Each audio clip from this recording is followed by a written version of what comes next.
Salut à tous et à toutes, j'espère que vous allez bien. On se retrouve donc pour une nouvelle vidéo afin de parler de l'actualité Xbox. Mais avant, information de la haute importance, je pense que vous avez remarqué hier, on va dire aujourd'hui, minuit, voilà, j'ai pas fait de live comme d'habitude. Alors en fait, les lives vraiment vont s'arrêter sur YouTube.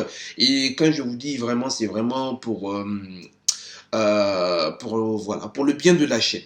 Voilà, on va dire ça comme ça, parce que le fait de faire des lives, en fait, ça devient brouillon. Donc, live vidéo, c'est compliqué à expliquer. Mais pour faire un résumé, en fait, plus je fais de live, plus l'algorithme va flinguer la chaîne. Voilà. Et c'est la raison pour laquelle donc je fais maintenant faire mes lives sur Twitch. Voilà, donc c'est simple les amis, vous pouvez me rejoindre. Et vous savez qu'on s'amuse bien lors des lives. Donc c'est Bibou TV, vous pouvez rejoindre, je vous mets ça en description évidemment. Ou bien vous mettez twitch.tv/Bibou TV. Et vous pouvez justement me rejoindre là-bas. Et en passant, vous pouvez claquer votre Prime. Voilà, tout simplement. Aussi, on n'oublie pas de s'abonner, de liker et de partager la chaîne. Voilà, faut pas garder tout pour vous seul, hein. Allez, on va donc commencer. Hier, je vous avais parlé des jeux qui allaient rejoindre le Xbox Game Pass. En tout cas, c'est ce qu'on a pour le moment. Et j'avais justement énoncé FIFA 21. Sauf que on n'avait pas la date exacte à laquelle le jeu sera dans le service. Ben là, je vous dis que oui, on l'a. Et c'est juste la semaine prochaine. En fait, même, il va sortir avant les autres jeux. Si vous ne savez, si vous connaissez pas tout, ben, je vais pas vous dire maintenant. Regardez la vidéo qui est ici. Voilà, vous saurez quels sont les autres jeux qui vont arriver dans le Xbox Game Pass. Du coup, c'est la semaine prochaine, le jeudi 6 mai, que le jeu sera disponible dans le Game Pass. Et si vous êtes pressé, tout simplement, vous avez 10 heures d'essai. Aussi, toute progression, en tout cas pendant ces 10 heures-là, sera conservée et lorsque le jeu sera disponible, vous pourrez jouer au jeu complet. Ça, c'est une bonne nouvelle, on est tout à fait d'accord. Allez, on va passer maintenant à la deuxième news. Il s'agit de Halo Infinite. Je ne sais pas si vous le savez, j'en ai parlé aussi dans une autre vidéo. Vous savez que Microsoft s'est engagé en fait pour les jeux PC à travailler avec les joueurs. C'est-à-dire, ce Halo Infinite qui va sortir, c'est un jeu qui a été développé pour les joueurs, mais aussi par les joueurs. Alors attention, c'est différent. Ce n'est pas du genre, les développeurs vont faire un jeu, voilà, et justement le proposer aux joueurs à une version, je sais pas, pré-alpha ou alpha, et après les joueurs vont tester, ils vont donc donner leur feedback. Non. Là, vraiment, le développement se fait avec les joueurs. Et je trouve que c'est une bonne chose. Je pense qu'il y a pas mal de jeux qui ont commencé pas mal de studios qui ont commencé à travailler comme ça. C'est le fait d'éviter les mauvaises surprises. Vous savez, il suffit qu'il y ait un jeu, donc il y a une hype, on en parle. Après, le jeu sort, boum, c'est la grosse déception. Ou bien, voilà, tout simplement, c'est pas le rêve qu'on nous vendait, voilà, tout simplement, on est surpris. Du coup, tu sais que c'est comme si tu t'es fait arnaquer, tu as dépensé de l'argent, et puis voilà. Donc, ça va pas te permettre d'éviter ce genre de choses. Alors, il y a deux nouvelles dans ça. La première, c'est que le jeu sera cross-play et cross-génération. Cela veut dire quoi? Ça veut dire que si vous jouez sur PC ou sur Xbox, voilà, vous pouvez rejoindre sûrement, vous pouvez évidemment rejoindre l'autre support. Donc, si vous êtes sur PC et que vous décidez de jouer sur Xbox, bah, c'est possible. Et si vous êtes sur Xbox et que vous passez sur PC, c'est possible aussi sans perdre justement toute progression ou toute personnalisation au niveau de votre profil. Donc, ça, c'est vraiment cool. En plus, les joueurs qui sont sur les différents supports pourront jouer ensemble. Et ce n'est pas fini. Donc, c'est une version qui va offrir des pré-réglages graphiques ultra pour les joueurs PC, des raccourcis clavier triple, aussi des curseurs de sensibilité et d'accélération avancée. Il est également confirmé qu'il y aura une prise en charge du format ultra large et super ultra large que vous pouvez voir donc dans ce Inside Infinite. Et c'est Romero, donc Mike, qui est responsable du développement PC de Halo Infinite, qui dit que c'est le meilleur support ultra large qu'il ait jamais vu dans un jeu.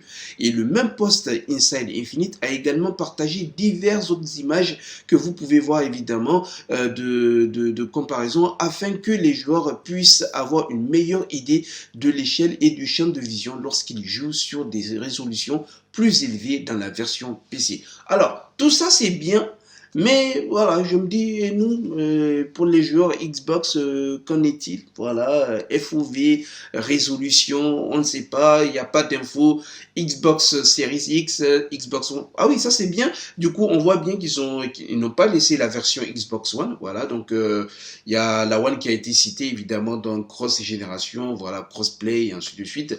Du coup, oui, les joueurs qui sont sur Xbox One pourront jouer au jeu. En plus, outre les résolutions ultra larges 21.9, 32.9, apparemment, il sera possible d'aller même au-delà.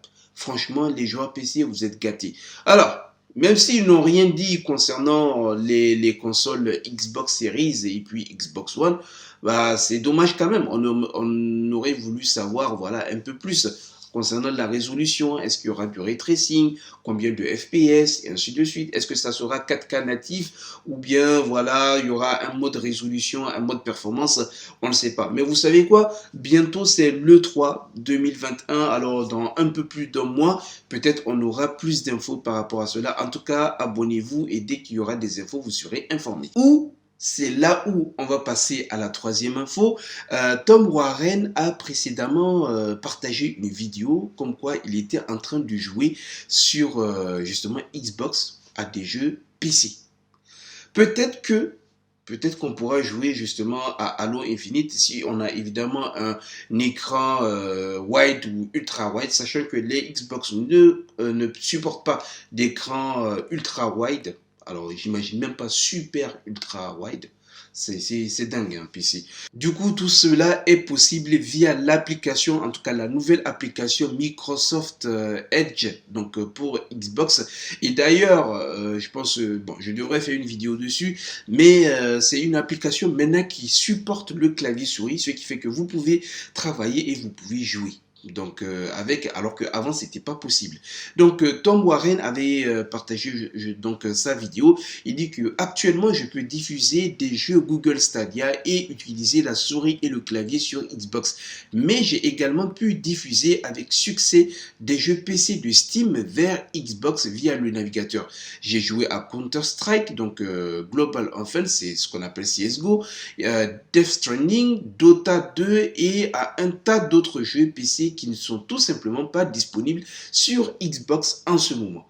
Donc, alors vous imaginez bien ce qu'on peut faire avec ce navigateur. Alors maintenant, reste à voir question de latence et tout ce que ça va donner. C'est un navigateur donc qui supporte les jeux Stadia et puis GeForce Now. Donc voilà, donc vous pouvez retrouver des jeux PlayStation et puis voilà, des jeux PC. Imaginez, vous êtes en train de jouer à des jeux PC sur votre console. En tout cas, dès que ça sera disponible sur la version commerciale, vous serez informé. On va donc passer maintenant à la dernière info. Il s'agit de Microsoft qui a décidé de baisser ses revenus sur la vente des jeux PC.